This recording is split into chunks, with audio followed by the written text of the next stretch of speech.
بسم اللہ الرحمن الرحیم۔ ملفوظات حضرت مسیح موعود 1 مئی 1908 بمقام احمدیہ بلڈنگ لاہور۔ حضرت اقدس علیہ السلام نے فرمایا، خدا تعالیٰ کے سلسلے کو ہتک اور خفت کی نظر سے نہ دیکھنا چاہیے۔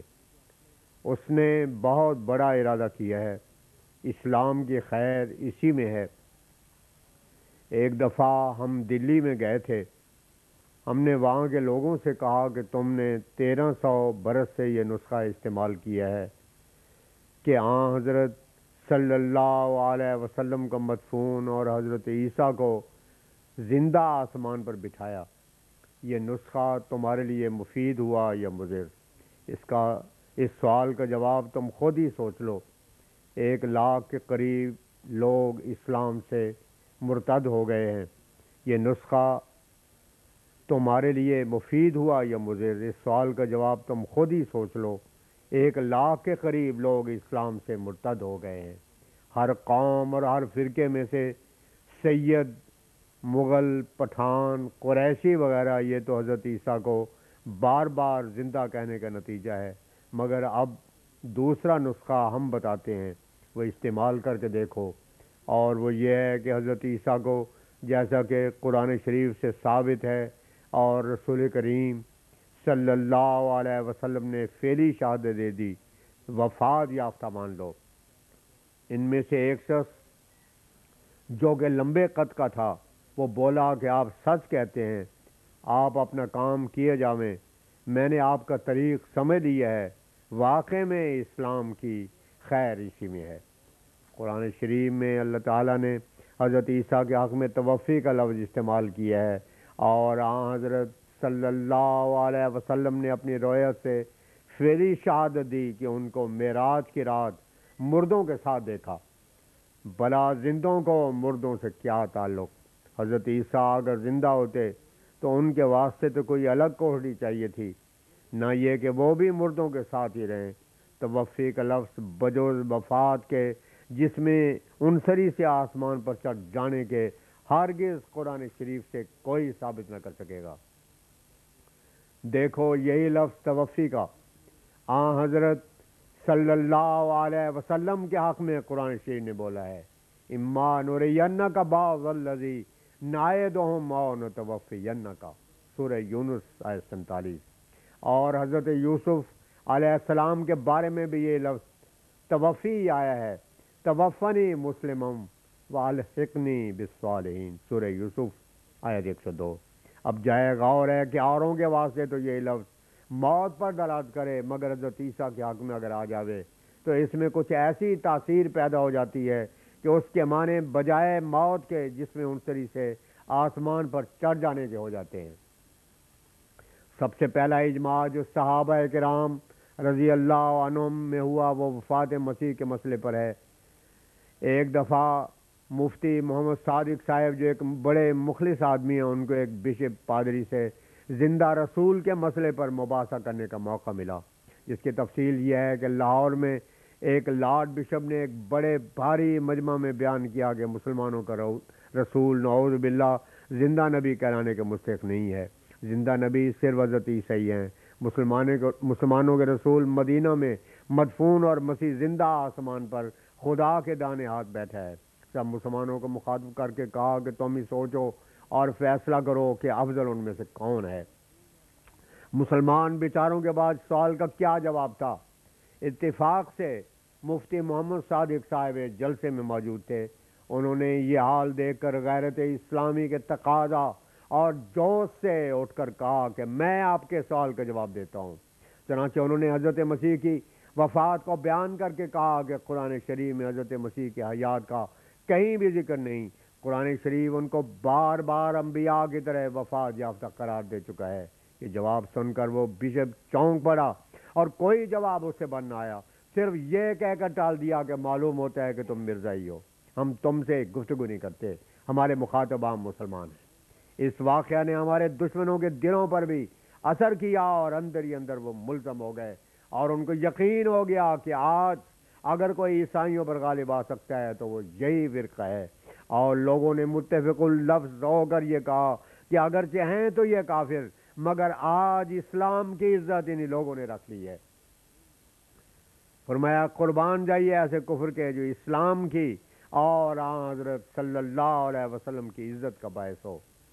بس یاد رکھو کہ دنیا میں ایسے رہو جیسے کوئی غریب مسافر گھڑی باندھے سفر کو تیار بیٹھا ہوتا ہے۔ دنیا کے بہت سے فکر اپنے ذمہ ڈال لینے ٹھیک نہیں ہوتے۔ دیکھو دنیا میں طرح طرح کے آفات کیسے خطرناک حملے کر رہے ہیں، طاعون ہے، زلزلے ہیں، قحط ہے، ان کے علاوہ اور سینکڑوں آفات عرضی و سماوی ہیں۔ ان کے ہوتے ہوئے انسان مطمئن کیسے ہو سکتا ہے؟ دیکھو یہی طاعون بھی ہماری صداقت کا ایک زبردست نشان ہے۔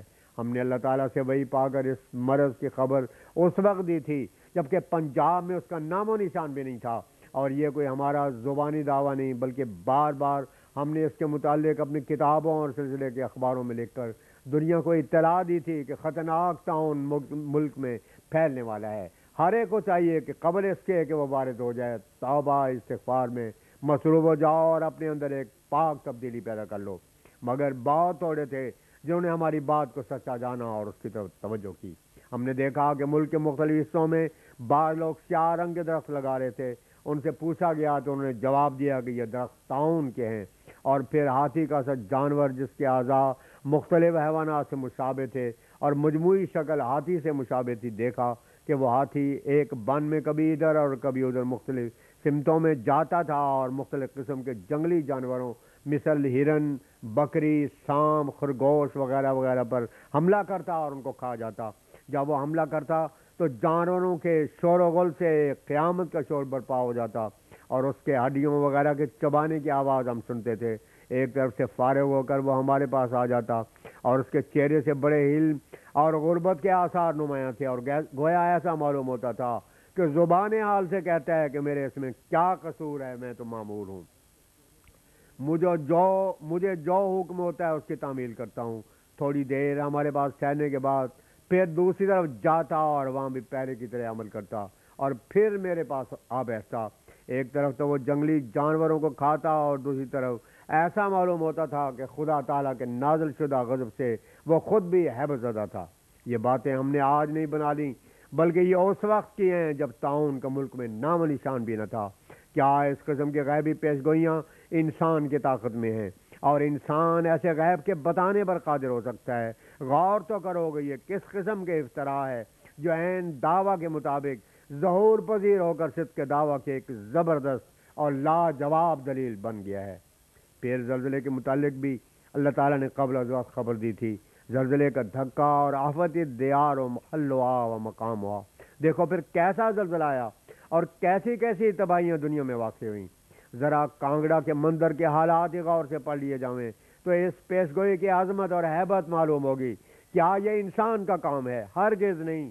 پس اگر یہ خدا کا کلام ہے تو پھر کیوں خدا تعالیٰ کے مقابلے میں ایسی جرأت اور دلیری کی جاتی ہے؟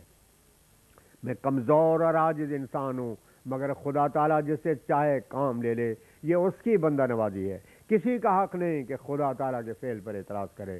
زمانہ آ گیا تھا اور تمام اہل اللہ نے اس وقت کی خبر دی تھی۔ حجج الکرامہ میں بہت سے اولیاء اللہ اور اہل کشف لوگوں کے اقوال کے حوالے درج کر کے صدیق حسن خان نے یہ ثابت کیا ہے کہ جتنے بڑے بڑے اولیاء اور صاحب کشف لوگ تھے تمام نے متفق طور سے یہی خبر دی ہے کہ آنے والا مہدی اور مسیح موعود 14ویں صدی میں ہی آئے گا۔ 14ویں صدی سے آگے کوئی بھی نہیں بڑھا۔ پھر اگر آگے چل کر لکھا ہے کہ کاش وہ میرے زمانے میں پیدا ہوں تو میں ان کو حضرت صلی اللہ علیہ وسلم کا سلام پہنچا دوں، ورنہ میں اپنی اولاد کو نصیحت کرتا ہوں کہ وہ اس کو پاویں گے میرا سلام پہنچا دیں۔ مگر ہم جانتے ہیں کہ ایسے لوگوں کو بہت کم توفیق قبول آ کے ملتی ہے، کیونکہ سنت اللہ یہی ہے۔ حضرت صلی اللہ علیہ وسلم کے بعثت کے زمانے سے پہلے ایک شخص بڑے زور سے واضح کیا کرتا تھا کہ لوگوں نبی آخر الزمان آنے والے ہیں، ان کی آمد کے تمام نشانات اور لوازم پورے ہو گئے ہیں، مگر خدا کی شان جب آپ مبعوث ہوئے تو اول المکذبین ہوا۔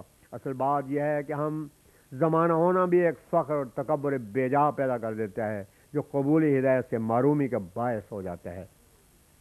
صدیق حسن نے بھی ہماری کتاب کو ٹکڑے ٹکڑے کر دیا تھا اور بے ادبی کی تھی، مگر بہت دن نہ گزرے کہ خدائی عتاب میں آ گیا اور آخر بڑی عاجزی اور انکساری سے دعا کے واسطے لکھا۔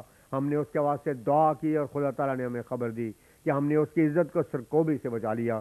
چنانچہ ایسے ہی ہوا، اس کے واسطے نوابی کا خطاب بحال رکھنے کا حکم آ گیا، مگر وہ اس حکم کے آنے سے پہلے وفات پا چکا تھا۔ مسٹر محمد علی جعفری ایم اے وائس پرنسپل اسلامیہ کالج لاہور کو، جو حضرت اقدس علیہ الصلوۃ والسلام کی خدمت میں ملاقات کے واسطے حاضر ہوئے، حضرت اقدس سے مخاطب کر کے ارشاد فرمایا، میں جب معمور ہوا تھا اور خدا تعالیٰ نے سلسلے کو بہت صاف طور سے قائم کیا، کوئی شک و شبہ نہیں تھا۔ حضرت صلی اللہ علیہ وسلم کے پیش گوئیوں اور قرآن شریف کے عین منشا کے مطابق اور ٹھیک وقت پر ظہور ہوا تھا، اور پھر صداقت دعویٰ کے ساتھ خدائی نشان بھی تھے، تو میں نے سب سے اول اس امر کو گروہ علماء کے سامنے پیش کیا، کیونکہ میں جانتا تھا کہ علماء اس امر کو سب سے پہلے قبول کریں گے۔ میرا خیال تھا کہ یہ لوگ بوجہ علوم دین سے واقفیت رکھنے کے بلا عذر مجھے قبول کر لیں گے، کیونکہ میرا دعویٰ عین قرآن و حدیث کے مطابق اور ضرورت حقہ کے واسطے تھا، اور یہ لوگ خود انتظار میں تھے اور تقریراً اپنے واعظوں اور لیکچروں میں کہا کرتے تھے کہ 14ویں صدی میں مسیح موعود کا آ جانا یقینی اور قطعی ہے، اور علاوہ ازیں کل علامات جو یہ بیان کرتے تھے میری صداقت کے لیے ظاہر ہو چکی تھی، مگر ہماری وہ امید بالکل غلط نکلی۔ علماء کی طرف سے ہمیں اس دعوت کا جو جواب ملا وہ ایک فتویٰ تھا جس میں کافر، اکفر، زوال، مضل، دائرہ اسلام سے خارج، یہود اور نصارہ سے بدتر قرار دیا گیا، اور لکھا گیا کہ ان لوگوں کو اپنی قبروں میں داخل نہ کیا جائے، ان کے جنازے نہ پڑھے جاویں، ان کے ساتھ ملاقات نہ کی جاوے، ان سے مصافحہ نہ کیا جاوے، حتیٰ کہ یہاں تک تشدد کیا کہ جو ان سے میل جول رکھے گا وہ بھی انہی میں سے ہوگا۔ پھر ان لوگوں سے یہ جواب پا کر ہمیں خیال آیا کہ تعلیم یافتہ لوگ عموماً بے تعصب اور اناد سے پاک ہوتے ہیں، لہذا اسی خیال سے ہم نے پھر اپنی دعوت نئے تعلیم یافتہ گروہ کے پیش کی، مگر ان میں سے اکثر کو بے قید پایا اور اکثر کو دیکھا کہ وہ خود اسلام میں ترمیم کرنا چاہتے ہیں، اور ان کا یہ خیال ہے کہ اسلام کی تعلیم ایک جاہلانہ اور وحشیانہ زمانے کی تعلیم تھی، اب اس کی ضرورت نہیں، اب اس سے فراغت حاصل کرنی چاہیے اور زمانے کی رفتار کے مناسب حال ترمیم کر لینی چاہیے۔ غرض اس طرح سے اس قوم کے لوگوں سے بھی معرومی ہوئی الا ماشاء اللہ۔ پھر رؤساء کے گروہ کی طرف اپنی دعوت بھیجی کہ ان کو دنیا کا حصہ دیا جاتا ہے اور یہ سیدھے سادھے مسلمان ہوتے ہیں، چنانچہ ان میں سے ایک شخص صدیق حسن خان نے ہماری کتاب کو چاک کر کے بھیج دیا اور اس طرح سے اپنی قساوت قلبی کا اظہار کیا۔ ان کے بعد ہم نے سمجھا کہ یہ سعادت ہمیشہ ضعفاء ہی کا حصہ ہوتی ہے، چنانچہ ہمارا یہ خیال بالکل صحیح نکلا اور سنت قدیمہ کے بموجب ضعفاء ہی اکثر ہمارے ساتھ ہوئے، جن کو نہ مولویت کا گھمنڈ اور نہ دولت کا تکبر بلکہ سادہ لا اور پاک نفس ہوتے ہیں، اور وہی خدا تعالیٰ کے بھی مقرب ہوتے ہیں۔ چنانچہ اسی گروہ میں سے کئی لاکھ انسان اب ہمارے ساتھ ہیں۔